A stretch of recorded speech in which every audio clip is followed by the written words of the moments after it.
So I will be arguing a logical thought process to help you make a decision as to whether or not we should go to the ICJ under this special agreement. If you notice, I'll be specifically referring to this special agreement because this special agreement has some danger traps that, although I believe it was well intended perhaps by our government, I think they were mistaken in putting in particularly Article 12. My friend Hubert Enriquez will be discussing the way forward with other options so that we will not leave you hanging there just saying no.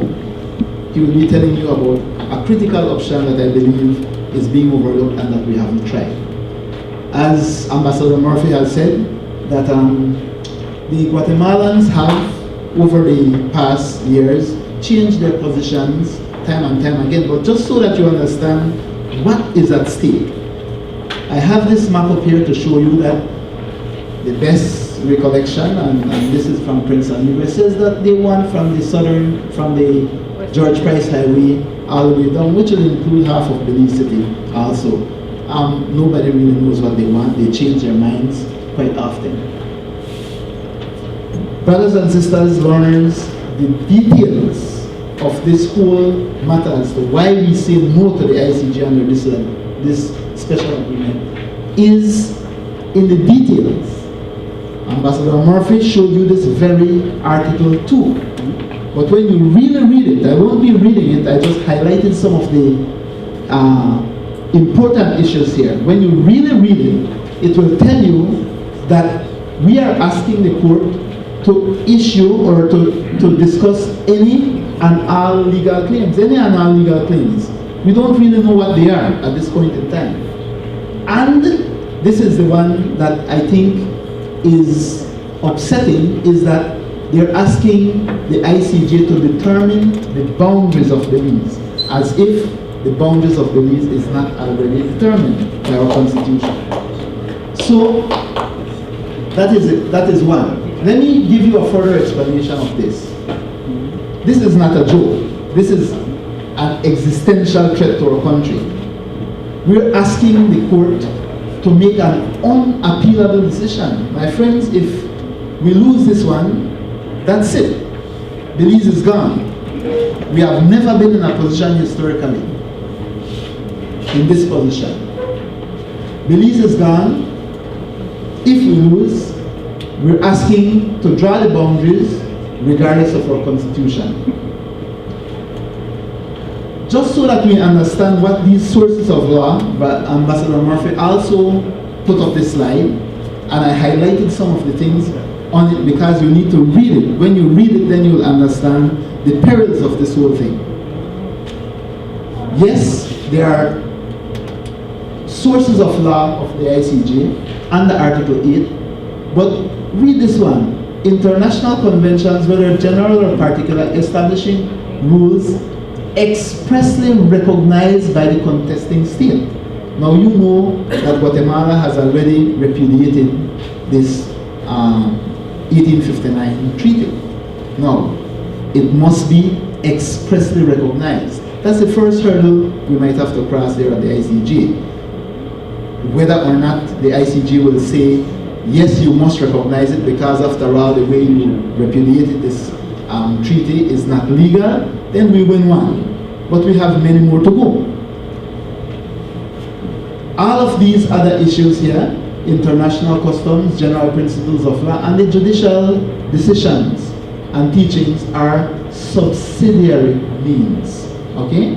Subsidiary means they come second. They are used to make further decisions. In that source of law, they also mention it will be done in accordance with Article 59 of the ICJ statute.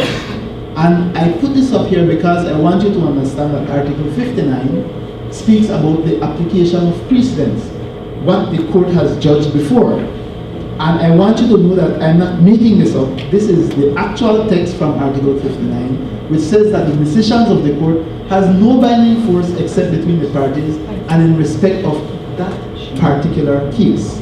So don't Even when I invoke shortly, I will tell you about Bakassi, we'll tell you about Libya and Chad. Well, all of that really, although the court tries to be consistent, means nothing to our case. All right? So, essentially, I'll translate it as ICJ judgments really are not necessarily precedents because every case is different. So, the referendum question that you'll be asked, and I said that the devil is in detail, legal claims of Guatemala against Belize to land and insular territories for final settlement to determine finally the boundaries. It's final, folks.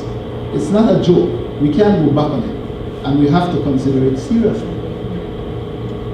Guatemala, the Schedule 1 of our Constitution says what is it that what is our border.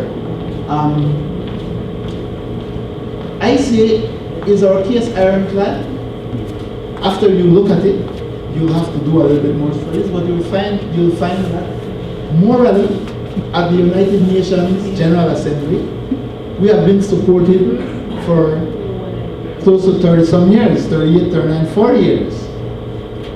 We have been supported at the United Nations General Assembly. Yes, we have a moral case because we're people and we deserve to live in the land that God has given us.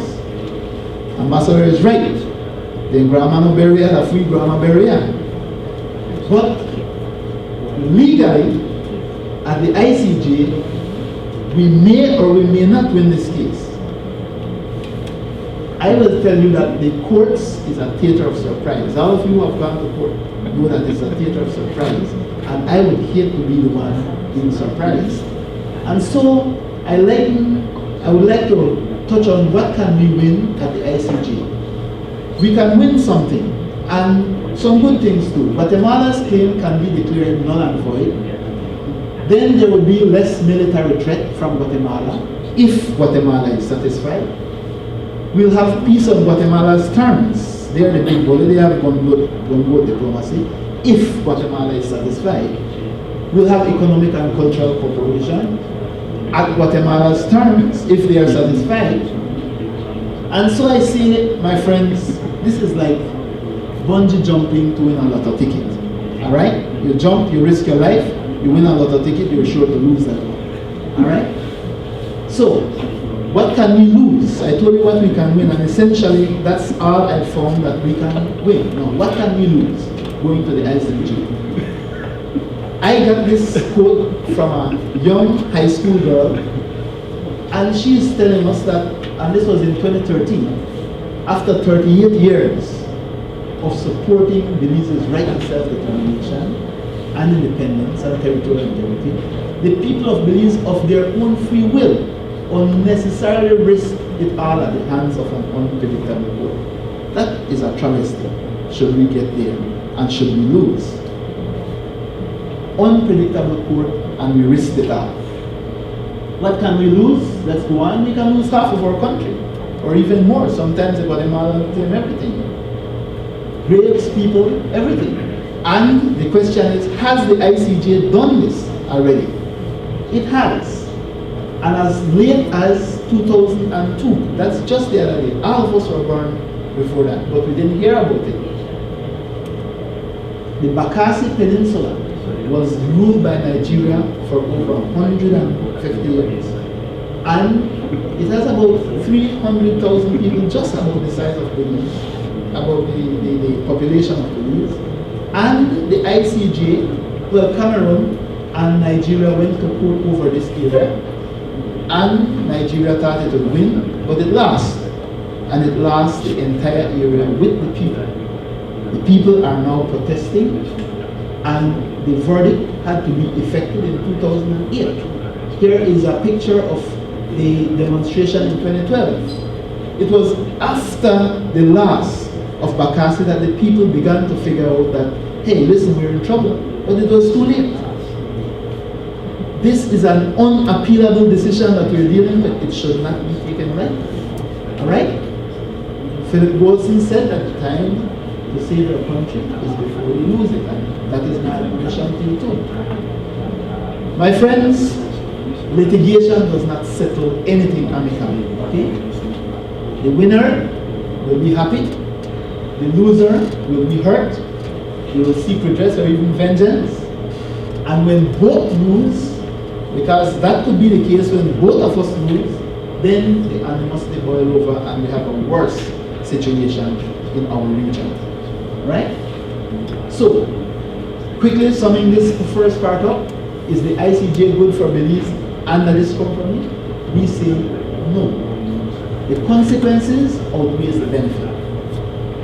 So, why not?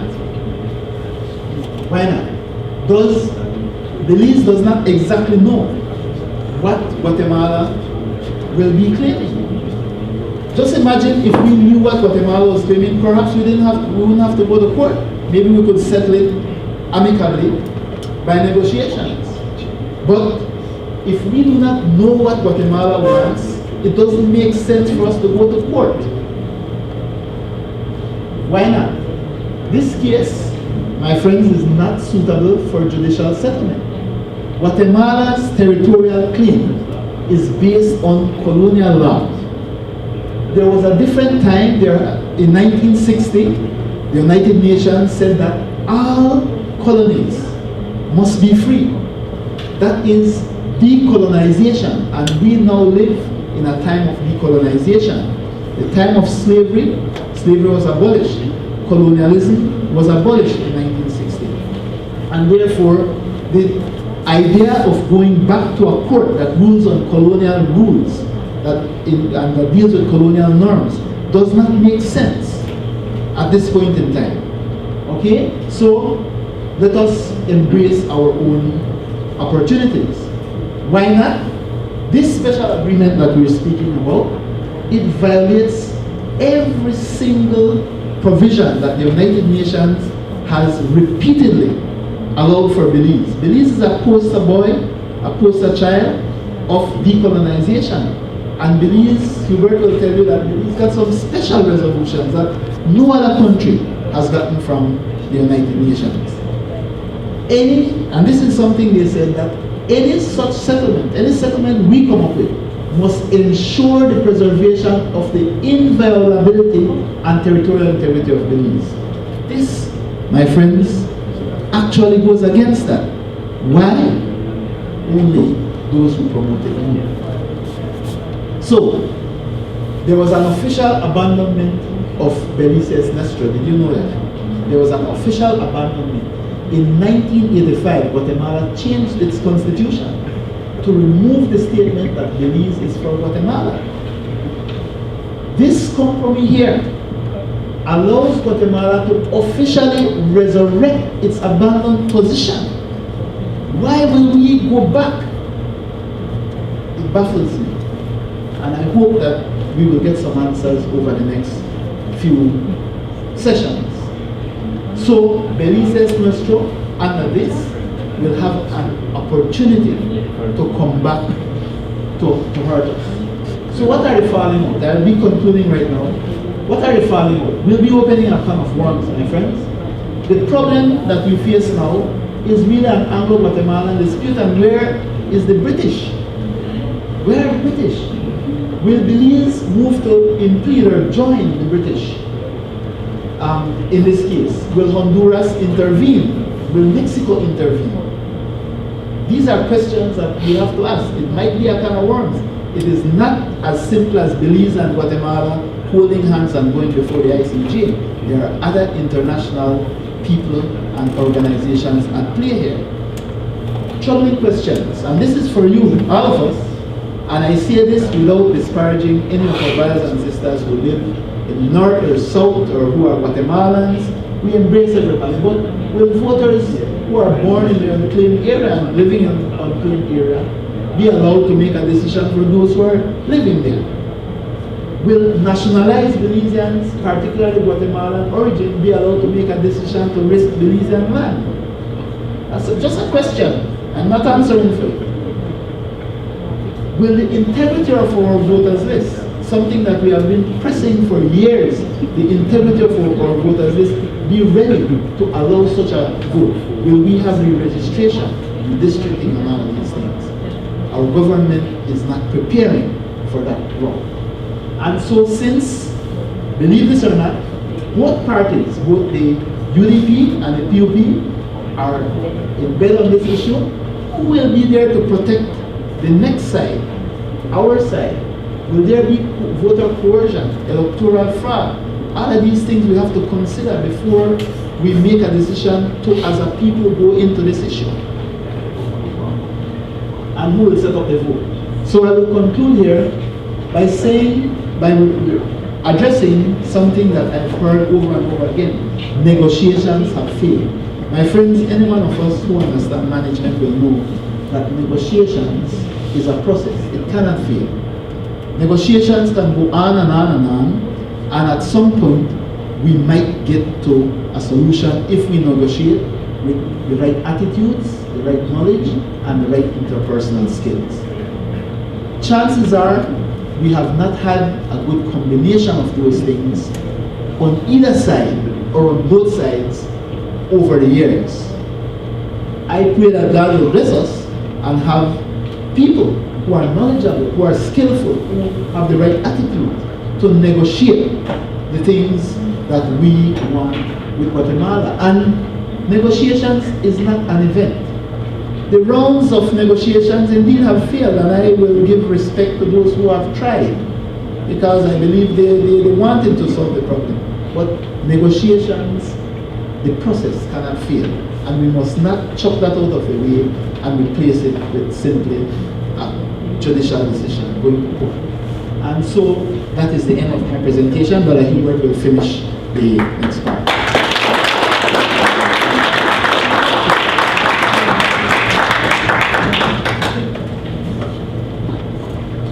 Good evening, my friends. I said, you look solid, man. I don't know if it's a power fighting or not. It should be that way at that.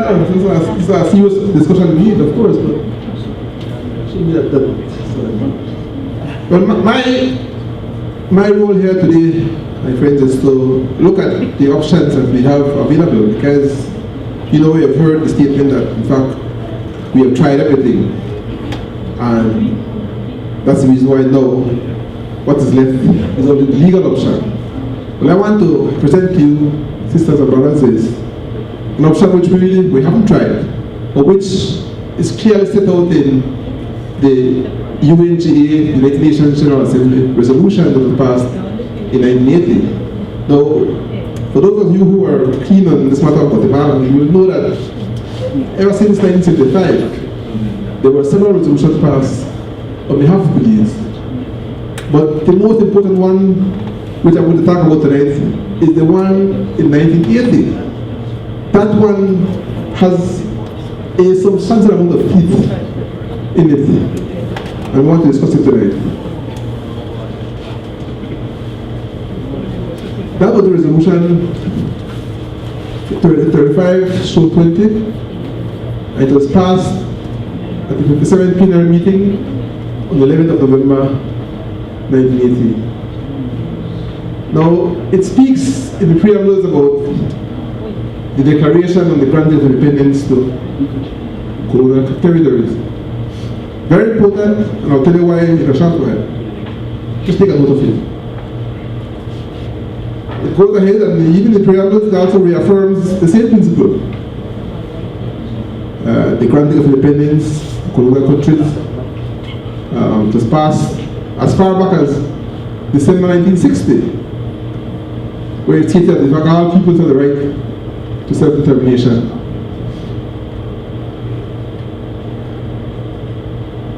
But this basically is the resolution that was passed in 1960, and see there where it says that the United Nations, they were convinced that people have the right to complete freedom to exercise their sovereignty and integrity of the national territory. Went further, and it says that any attempt aimed at the partial or total disruption of the national unity and territorial integrity of a country is incompatible with the purpose and principles of the Charter of the United Nations. So it is stated very, very clearly that in fact, when you get your independence, because you went through a process which really was exploitative, they were prepared to say that because you went through a process of colonialism, you were going to get independence basically without a territory intact, because you have suffered already. And so the objective of the resolution, 1960 resolution, was to ensure that those countries who got independence got the independent territories intact. And you have to recognize that when those countries were struggling for independence, they were very violent struggles. Violent struggles, in some cases people died in numbers. For instance, I recall when I read the case of Singapore, or even India. In India, for instance, the British government wanted to force Indians to go to war because after they've exploited India many years, there were no more natural resources, and so they found that the fucking Indians had many bodies, they had many persons. It's a populous country, and they wanted to use those persons to go to war. And Indians said, no, we don't want a war, we'll start the war, we don't want a war. But because of that, they wanted to take advantage of the Indians, and they said no, and they killed many persons because they said no, they didn't want to go to war.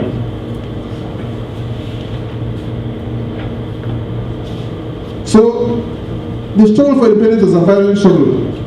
And so, this resolution was passed by the United Nations General Assembly, was recognizing that, in fact, having gone through that struggle, there was need for some compensation, and it was given in terms of those territories who got independence, so they were able to get the country, their territories intact.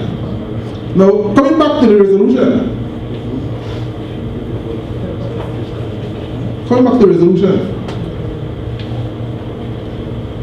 It says here at point 7 that the United Nations General Assembly requests the relevant organs of the United Nations to take such actions as may be appropriate to guarantee its security and territorial integrity thereafter. Very important resolution. Now,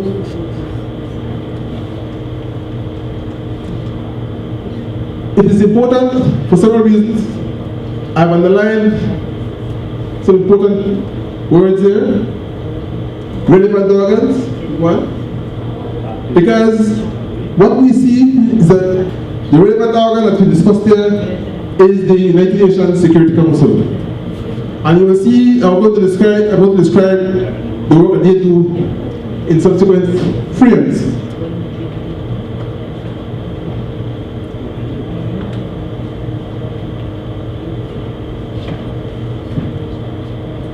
Next word that's important is also the word take such actions. Now, it's important because what it says is that it's mandating the Security Council to take action. Action to guarantee the territorial integrity and sovereignty of Belize. Now, there was an attorney who was at a meeting in Enriquez a couple of weeks ago, and he suggested that in fact the organs we're talking about here really is the ICJ. He was making the point that really we don't know what we're talking about, but the organ we're talking about here, this organ, is in fact the ICJ. But if you plug the ICJ in here, what you will see is that if in fact it's true what they say, that it is saying that the ICJ has to ensure the security and territorial integrity of Belize. So it's amazing that in fact a liar who came to speak on the government behalf did not seem to understand the resolution.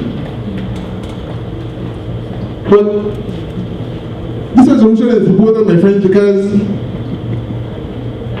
it's the only kind in the whole of the world that was ever passed on behalf of a country. Nowhere in the world are you going to find this resolution. for the country was independent. Even Guyana, for instance, they want to go to the ICJ right now. They want to go to the ICJ.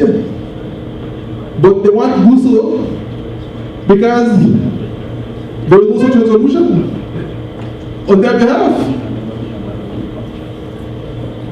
They had gone to international arbitration 2 years ago. 106 years ago, Guyana went to arbitration. And they won the arbitration award. But now, since they found oil off the coast, Venezuela has already taken the claim. And so, this is a very, very important and special resolution to Belize. It's only Belize that has this resolution. The question as to why we haven't implemented it is a serious question. That's the question we should be asking our leaders. Why is it that we have not yet sought to utilize the provisions of this resolution to ensure that, in fact, our territorial integrity is intact? That's the question. Now, I want to read here one little sentence which Dr. Suman made.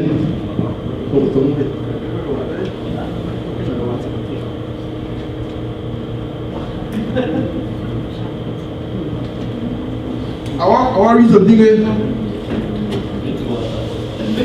I want to read something where Mr. Suman said.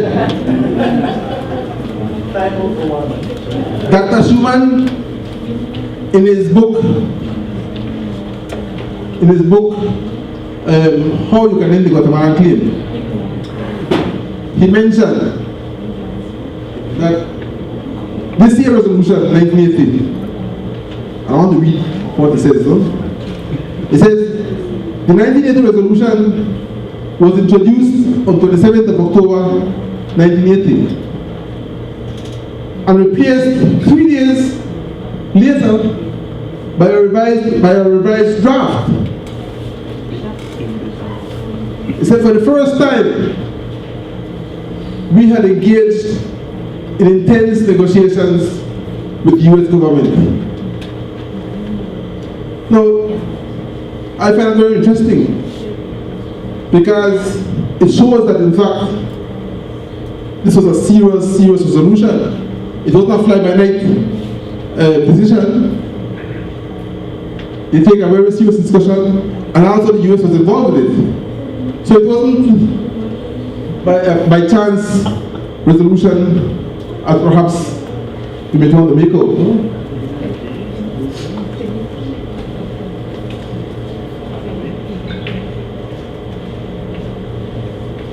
In another part of Dr. Suman's presentation, in his book, he made the point that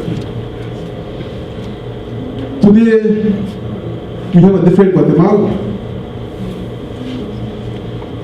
One that is anxious to behave in a legitimate state that abides by the UN Charter and all the accepted principles of the international community. I don't know if you guys represent Guatemala? Do you represent Guatemala? Yeah. I certainly don't. But of course, Mr. Suman doesn't live in Belize, perhaps he's in Cuba, perhaps he's far away, no? Maybe that's the reason why he is.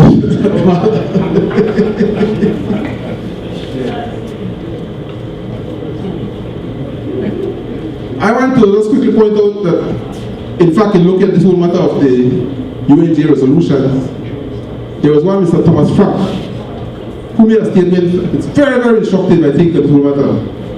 What he says is that the modern international law does not recognize the survival of the right of sovereignty based solely on historic title. Not in any event after exercise of self-determination conducted in accordance with the requisites of international law, the bona fides of which has received international recognition by the political organs of the United Nations. So what it's saying, in other words, that once you go to the ICJ, once you go to the UNGA, you get the resolution passed, that basically gives you a title to your country. And that's what we don't Belize, and that's the reason why we are not really to go to the ICJ, but really to insist that we utilize the resolution to be passed on our behalf. Of course, the United Nations Security Council has an important role to play in peacekeeping, and these are things that can be done on our behalf. If in fact, or when in fact we engage them, and Guatemala continues to act the way it's acting, they can do these things. They can actually impose sanctions on Guatemala. Why have we not invoked or used the United Nations Security Council to begin this process of taking action against Guatemala? I've heard, for instance, that, oh, Guatemala has a big army, 100 times our army. What he doesn't understand is the fact that we are talking about United Nations working on our behalf. We are not going to fight Guatemala ourselves. In that case, we have the whole world against Guatemala. And so this tactic of trying to frighten us and trying to intimidate us to go to the ICJ by telling us that Guatemala has a big army is completely irrelevant. It's irrelevant because we're talking about the world on our side as against Guatemala. When you compare the world against Guatemala, man, they can't do. How is it that they're doing what they're doing to us right now? How have we allowed ourselves to be used by Guatemala in such a way that we can people go to the Sarstool? Simply because, my friends, of the incompetence of our leaders. I want to say that in no uncertain terms, that our leaders really have let us down. Shame on our leaders. Because we have the right to be able to utilize the facilities of the United Nations General Assembly and the United Nations Security Council. They can take all kinds of action, penalties, travel bans, severance of diplomatic relations. Those things we can do. We can even call back our ambassador from Guatemala. What's wrong with us, man? How have we got this kind of way?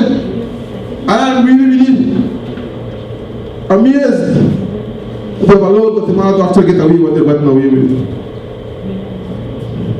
So, in sum up then, I would say that the political option that we have actually identified is one in which there is, well, I don't know what experience doesn't show, but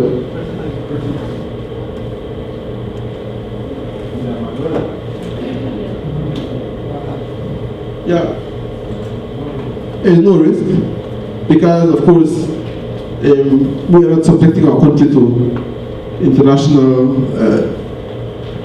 law. It's already passed on our behalf already. There is no risk involved in that. They have actually spoken on our behalf. And then, of course, it's more effective. If, in fact, we go to the ICJ, we're talking about 8 to 10 year process. By which time, of course, if we're talking about chicken bull, then all of those chicken bull will be depleted. And so, it certainly doesn't make sense to go to the ICJ from that perspective. Certainly, a more effective approach would be to go to the Security Council to get that resolution implemented. And then, less costly.